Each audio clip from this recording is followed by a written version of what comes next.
იტყვის ზოგი, ეს ასეც უნდა მომხდარიყო, რადგან ასე მეწერაო. თუ კი კაცს დაღუპვა უწერია, მაშინ რატომ უნდა განიკითხოს უფალმა? დაშვება, როცა უფალი გვაძლევს თავისუფლებას. ჩვენ რასაც გვინდა იმას ვაკეთებთ.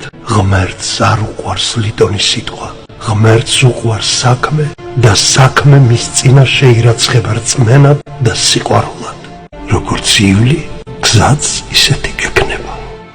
ვინც წიგნებს ყიდდა, ყველას ვეკითხებოდი, ქრისტეს ისტორია ხომ არ გაქვთ მეთქი? არავის ჰქონდა. დაღონებული უკან ბრუნდებოდი, როცა გასასვლელთან სათნო მოხუცი დავინახე წიგნით. რასაც ეძებ, აქ წერიაო მითხრა.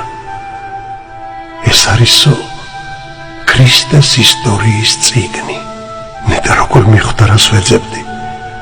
ფასიც ზუსტად იმდენი დამისახელა, რაც მქონდა. გახარებული წამოვედი, მაგრამ დავეჭვდი. წიგნს რომ დავხედე, სახარება ეწერა. მე ქრისტეს ისტორია მინდოდა. მიბრუნდი, კარგად დავეკითხები მეთქი, მაგრამ ის იქ აღარ დამხვდა. იქ მდგომთ კითხე, მოხუცი სად არის? აქ რომ იდგა მეთქი, აქ არავინ მდგარაო.